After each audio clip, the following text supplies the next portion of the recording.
वळूयात पुढच्या आणखी एक महत्त्वाच्या बातमीकडे। ठाण्यातील टीडीआर घोटाळा प्रकरणावर मंत्री गणेश नाईक यांची प्रतिक्रिया आता समोर आली। दयाभाई कंपनीला खरं तर दिलेल्या टीडीआर प्रकरणी दोषी कोण? वनमंत्री गणेश नाईक यांचा ठाणे महानगरपालिका प्रशासनाला हा सवाल आहे। ठाणे आयुक्तांनी लक्ष न घातल्याचा नाईकांचा गंभीर आरोप आहे। तर टीडीआरचा भार ठाण्यातील रहिवाशांवर का? इको सेन्सिटिव्ह झोनमध्ये उद्यानाचा टीडीआर कसा दिला? गणेश नाईकांनी ठाणे महानगरपालिकेतील सत्ताधाऱ्यांवर आता निशाणा साधलाय। दरम्यान टीडीआर प्रकरणात मंत्री प्रताप सरनाईक यांनी गणेश नाईक यांचा मुद्दा खोडून काढलाय, ते देखील पाहूया। टीडीआरचा घोटाळा झाला असं लोकांचं म्हणणं आहे किंवा या लोकशाही न्यूजवर तर जोरदार चालली होती। तिथे फोटो माझा लावला होता, जसं की हा टीडीआर घोटाळा गणेश नाईकनेच केलाय। डायाभाई आणि कंपनी या लोकांनी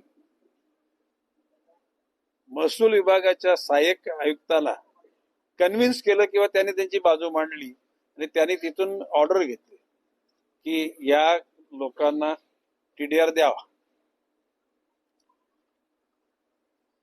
ती ऑर्डर महापालिकेच्या आयुक्तांपर्यंत पोहोचली। आयुक्तांनी त्याच्यावर लक्ष घातलं नाही आणि म्हणून ती डायाभाई आणि कंपनी, काही ठिकाणी डायाभाई आहे, काही ठिकाणी डायाभाई आणि कंपनी, म्हणजे थोडंसं कन्फ्युजन करण्याचा तो प्रकार आहे। तुम्ही तपशील अधिक तपासून घ्या। मुंबई हायकोर्टाने निर्णय दिला की यांना टीडीआर देण्यात यावा आणि ती ऑर्डर सुद्धा माननीय आयुक्तांकडे त्याने आणली। तरी सुद्धा आयुक्तांनी काय त्याच्यात काय म्हणजे कारवाई केली नव्हती। ज्या पर्पज साठी ही टीडीआर देण्याचं ठरलं तर त्या ठिकाणी ठाणे महानगरपालिकेच्या डीपी प्लॅन मध्ये गार्डन म्हणून त्याचा उल्लेख केलाय। ऑलरेडी तो संजय गांधी उद्यानाचाच भाग होता, म्हणजे तिथं कसल्याही प्रकारचे त्या ठिकाणी काय संजय गांधी नॅशनल पार्क मध्ये जायला कोणाला मनाई नाहीये, सगळी जनता जाते आणि इकडे जाताना तर पैसे पण लागत नाहीत कुठल्या या ठाण्याच्या भागामध्ये।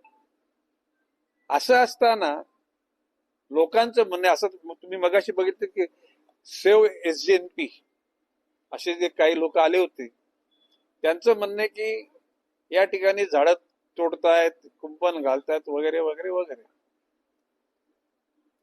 इको सेन्सिटिव्ह झोन मधली जागेचा टीडीआर दिला जात नाही असा माझा समज आहे।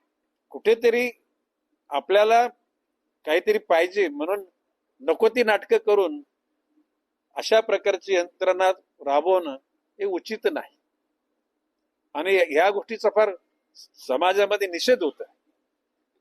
आता करणारे करते करविते कोण आहेत मला नाही माहिती। आता तुम्ही पत्रकार बांधव, तुम्ही जागृत आहात, तुम्ही शोधा आणि ज्याचं बिल असेल त्याला स्टिकर लावून टाका, पण मी या गोष्टीच्या विरोधात। आता त्या दिवशी म्हणजे लोकशाहीचे गणेश नायडू ना मालक, तर त्यांना कोणी संजू नाईकांनीच फोन केला, अरे साहेबांचे फोटो लावलाय आणि 2700 कोटी रुपयाचा टीडीआर घोटाळा, तर त्याने ते बिचाऱ्यांनी बंद करायला लावलं। मला समजलं मी चालू ठेवा की गणेश नाईकने किती भ्रष्टाचार केला, लोकांना समजू द्या, फोटो सहित चर्चा होऊ द्या।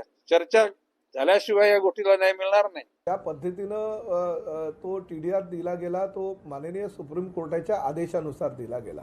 त्याच वेळेस जर वन खातं सुप्रीम कोर्टामध्ये दाखल केलं होतं, म्हणजे दावा त्यांनी दाखल केला होता कारण असता, तर ठाणे महापालिकेचे आयुक्त सौरव राव यांनी सांगितलं, मी वन खात्याच्या लोकांशी वारंवार सांगत होतो, बोलत होतो की तुम्ही आपलं प्रतिज्ञापत्र सादर करा, आमचा हक्क आहे असं तुम्ही त्या ठिकाणी सांगा कोर्टाला। परंतु त्यावेळेस दाखल न केल्यामुळे कोर्टानं एकतर्फी ऑर्डर केली आणि तो टीडीआर दिला गेला आणि ठाणे महानगरपालिका क्षेत्रातील ज्या काही सुखसुविधा आहे, पाणी आहे, कचरा आहे, रस्ते आहे किंवा इतर काही ज्या नागरी सुविधा आहेत त्याच्यावर त्याचा फार मोठा परिणाम होणार आहे। आताही जर ते कोर्टामध्ये गेल्याने कोर्टानं जर तशा सूचना केल्या तर खूप आनंद होईल।